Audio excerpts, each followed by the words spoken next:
We begin today with breaking news this morning that the FBI and Homeland Security investigations team have made arrests over that outrageous ICE protests. It was terrorism at City's Church in St. Paul, Minnesota on Sunday. According to FBI Director Kash Patel, Nakima Levy-Armstrong, Enjoy Prison, and Chantil Allen have been taken into custody for violating the FACE Act. That was really fucking dumb. That was stupid ass behavior. I love that you put it on camera. Thanks for inviting your pal Don Lemon and your BLM pals. I know you're members of it. To put it all on camera. I know you really wanted fame. In fact, you wound up with infamy and some criminal problems. So terrific for you. The FACE Act is the federal law that makes it a crime for, quote, whoever by force or threat of force or by physical obstruction intentionally injures, intimidates, or interferes with or attempts to do those things with any person lawfully exercising or seeking to exercise the First Amendment right of religious freedom at a place of religious worship. So it's basically if you, by physical obstruction or any sort of force or threat of force, interfere with somebody who's trying to pray, you're effed. Okay? We've got video of Armstrong being taken into custody. This photo here was posted by Christy Nome. Look at her. I'm thrilled. This is a great moment. Let's just sit, shall we, and look at this large, unhappy woman with her hands. Yeah, they're handcuffed, right? They're handcuffed behind her back. I love it. Not so fun now, is it, Nakima? Who's the disruptor now? I hope you love the county jail. I can't wait to hear how it goes for you. Look at her. She was so sure of herself. She was so proud of what she was doing to those Christians minding their own business, trying to pray. She's a BLM agitator. She's used to Minneapolis, where all you have to do is say George Floyd and they give you a pass, especially if you're a fat black woman. Well, those days are over, okay? Because we have a new sheriff in town. And his name is President Donald Trump, who plans on enforcing federal laws, including the Klan Act and the FACE Act. She's being charged with a felony, conspiracy against rights under the Klan Act, in addition to the FACE Act charges. A felony. The Klan Act, you could go to jail for 10 years if you are found guilty under the Klan Act. Yes, BLM lady, you are being charged under the Klan Act because it's basically conspiracy against rights. If you engage in a conspiracy to violate somebody's civil rights, like their right to worship, you're in a lot of trouble. You've committed a crime. That's what you've been charged with. So, look, it's still going to have to be charged, going to have to be tried in a Minneapolis federal courtroom, which is better than state court, for sure. Going to have better prosecutors. And in general, you might have a better jury pool, but not that much better. So she's still got that going for her, that she still gets to get tried there. However, Nakima violated the law, and it's really clear. It's really not even ambiguous. I mean, we've got some ambiguity, at least some ambiguity around Don Lemon, because he's got like the journalism thing. That's wrong. He committed a crime too. I'm just saying he's at least got another excuse for being there that he could try to use to prey upon the sympathies of a jury. She's got no excuse. None. What was her role? Nakima Levy-Armstrong? Well, Don Lemon was happy to tell us all at the start of his 6-hour live stream on Sunday. Watch. Speaking to an organization there that's gearing up for resistance and protest. I've been pleasantly surprised to see the community coming together. Diverse community. If you see this, when we first pulled up, we're like, wait a minute, which operation are we at? And as it turns out, because we were like, well, this is kind of MAGA coded, right? Saw the American flag or whatever, but these are resistance protesters. They're planning an operation that we're going to follow them on. I can't tell you exactly what they're doing, but it's called Operation Pull Up, and it's Nakima Armstrong, and she has been doing this since George Floyd, Dante Wright, and others, we know. where they surprise people, catch them off guard, and hold them to account. And so that's what we're doing here. And then after we do this operation, you'll see it live. And these operations are surprise operations. Again, I can't tell you where they're going and where we're gathered right now. But he knew. Don Lemon's not always the most reliable reporter, but luckily Ms. Armstrong spoke for herself. Watch. Tell us why you're doing this. This is Operation Pull Up, more of a clandestine operation. We show up somewhere that is a key location. They don't expect us to come there, and then we disrupt business as usual. So that's what we're about to go do right now. It's all on. It's wonderful. This is great stuff. I'm sorry, but like Harmeet Dillon must have been like just popping the popcorn watching this. We go to a clandestine location. We know that Don Lemon knew it was a church. He's on camera in his car saying it before they got there. She, of course, knows that it's the church because she organized it. She says we're intentionally going someplace where they do not expect us to disrupt. Okay? Because later she would try to suggest to CNN, like she was just there. She was like basically a churchgoer. Okay, she's on camera with Lemon. We're going to a clandestine location. They do not expect us. We're going there with the purpose of disrupting them. Now, if you were an anchor at CNN and you had an interview with this lady, do you think you might confront her with those facts? Especially if she tried to lie about them on your national program? In the intro to this woman's segment, apparently Aaron Burnett said something about how the group rushed into the church. And now Ms. Armstrong on CNN is taking real issue with that. You know, trying to repaint it all like we were just trying to participate in the service. She almost spins it as like, but then like the pastor went so far, we had no choice but to disrupt. Here's her trying to spin it with zero pushback from Aaron Burnett last night on CNN. Now, the protest on Sunday interrupted the service with chants like this. Ice out! Ice out! Ice out! Ice out!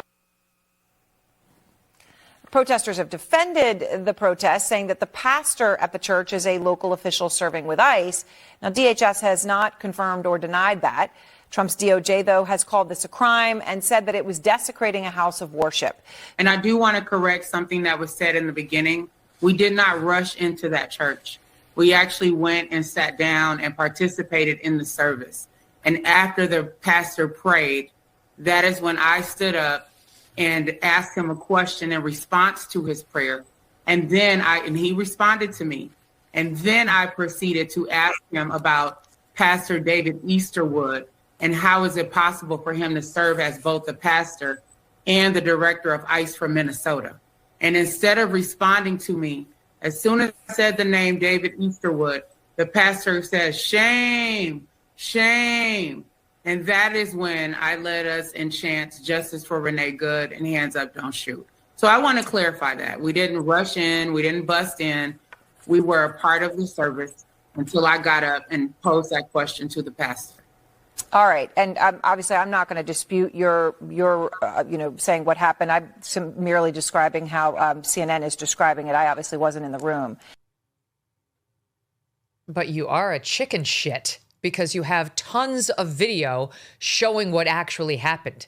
By the way, how about her showing 2 seconds of what happened inside of that church to illuminate the CNN audience? Did that really bring home the shouting in the faces that Megyn Kelly did that we've been showing you?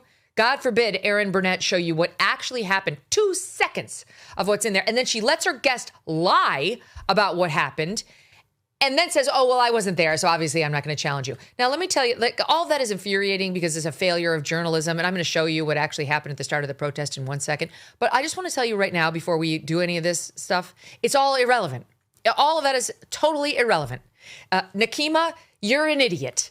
No one gives a shit whether you did sit there for the first couple of minutes and then there's no doubt you did what you said you were going to do, which was disrupt the unsuspecting parishioners who are trying to attend Sunday service.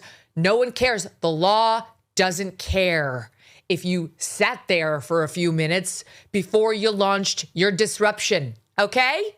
So I don't know who's advising you at your little BLM organization, where it turns out you take more money than you give in your charitable work, and we'll get to that. But you, to me, seem like a fraudster, madam. You seem to me like a criminal even before you went into that church. And had I been interviewing you, I would have raised it. Why do you take more out of your charity than you give to the needy, ma'am, year after year after year? Is that very Christian? Is that something God would approve of? Because you seem really connected with God. Or at least your buddy Don Lemon purports to be in his questioning, and you standing up trying to cross-examine the pastor like you know better. I mean, I don't think you fully disclosed to everybody involved in this what your true character is, madam. But don't worry, it's going to come up at your trial. I'm sure we'll learn a whole lot more about you before we get to that day. So in any event, it's irrelevant whether she sat there for a few minutes before she launched the protest. But this whole thing is interesting because it's evidence of what a fucking liar she is. Once again, she lies. Her instinct is to lie. That she suggests she was just so sweet. And like it really was, kind of the pastor started it is what she's implying there. I just asked an innocent question, like me saying, Father, why didn't you mention Charlie Kirk?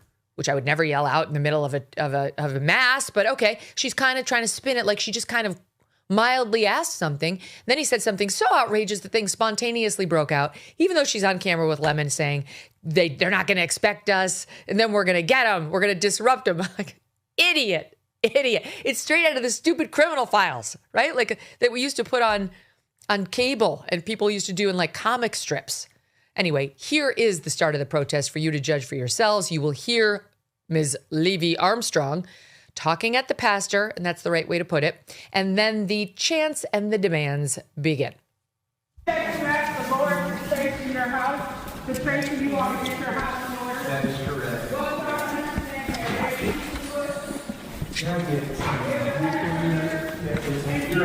They're already walking down the aisles on their feet. You can hear her.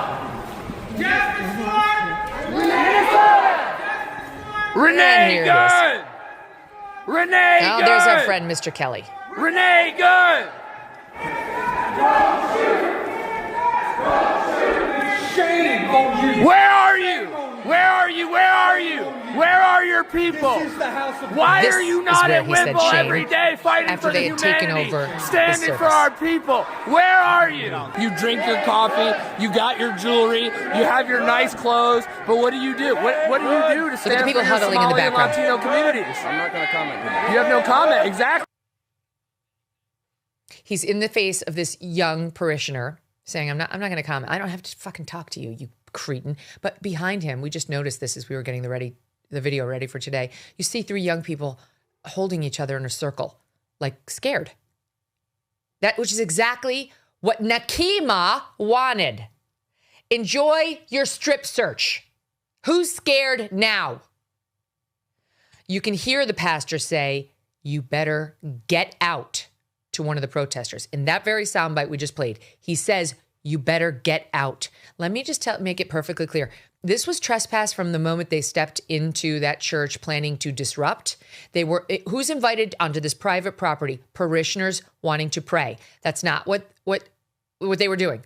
You cannot show up there and have a little wiffle ball game. You cannot show up there for a square dance. And you cannot show up there to disrupt them with shouts of hands up, don't shoot. That is not an acceptance of the invitation to show up and worship. Okay, so you trespassed from the first step into the church, all of you, Don Lemon included, and you really trespassed with zero ambiguity once you were told to get out, which you were repeatedly. They're not going to be charged with trespass because it's a state crime. And we all know that Minnesota authorities have zero interest in enforcing the criminal law against anyone affiliated with BLM. In fact, they use that group to railroad Derek Chauvin into prison.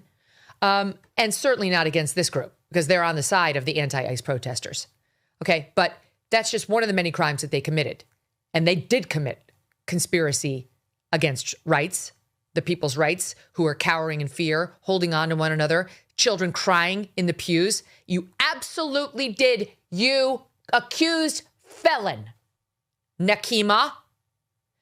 And here's what we know about this woman. Nakima Levy Armstrong. According to Fox News, she's currently the CEO of a cannabis company called Dope Roots.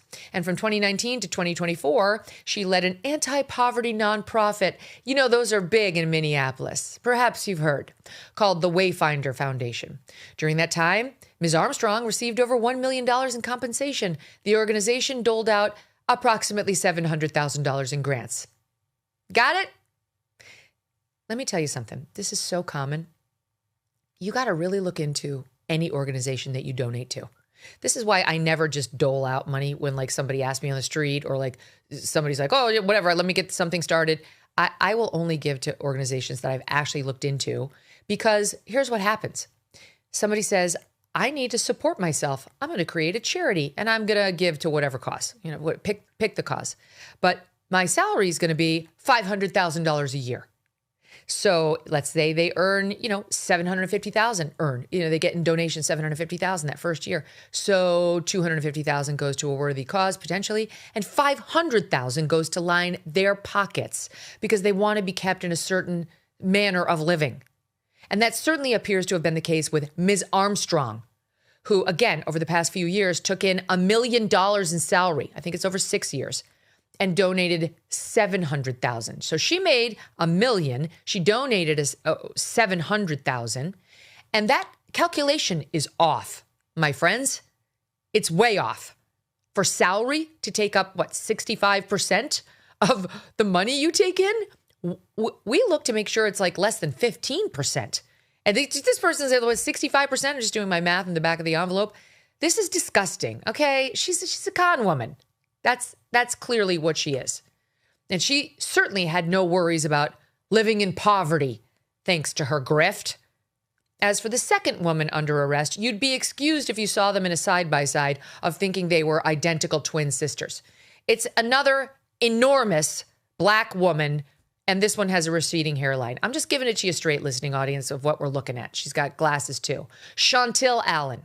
She's a community organizer and an elected member of the St. Paul School Board.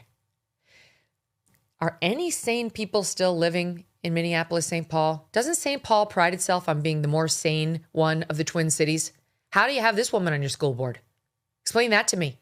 You still got a massive people that voted for her? It's unbelievable. She has a role in educating children and deciding on what children learn in schools. She's also, you'll be shocked to learn, listed as a founder of Black Lives Matter Twin Cities on her LinkedIn profile. It's no wonder they stood up there with a hands up, don't shoot, hands up, don't shoot. That's what they were chanting. Like we pointed out yesterday. Here she is, by the way. Here's Ms. Allen at the protest making the hands up, don't shoot gesture with children in the pews. As we pointed out yesterday, what do those children know about hands up, don't shoot? Nothing.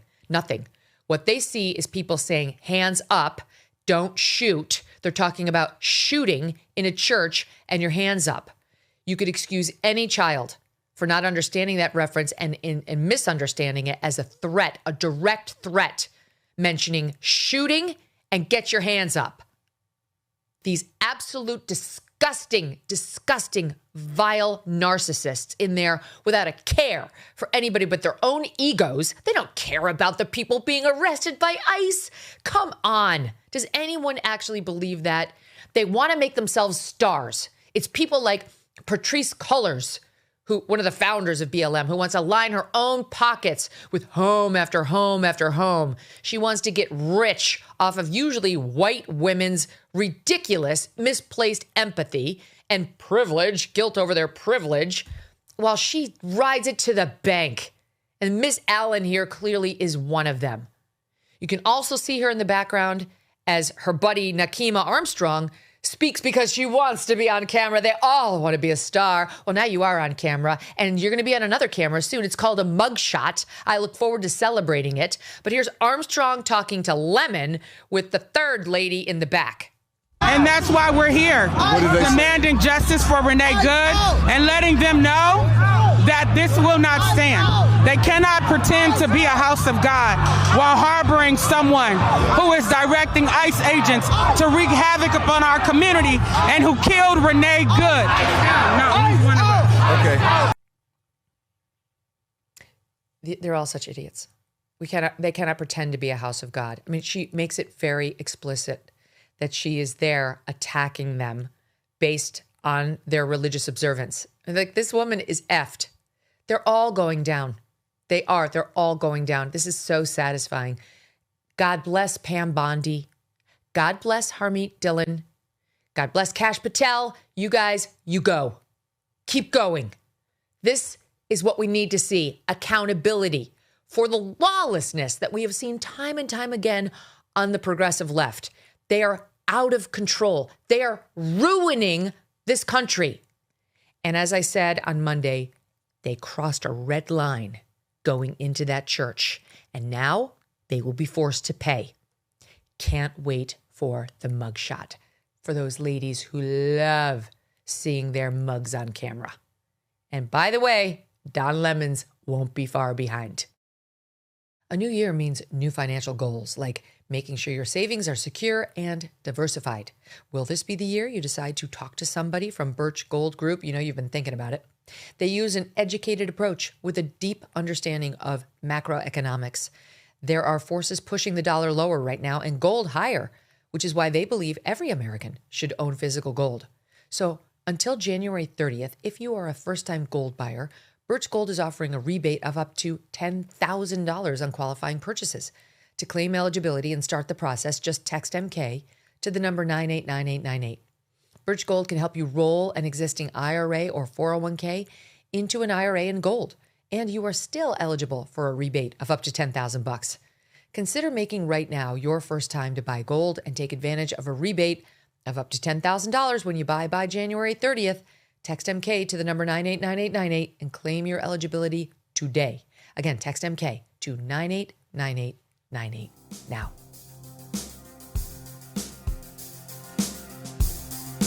Thanks so much for watching. If you like what you just saw, hit the subscribe button for more clips and full episodes.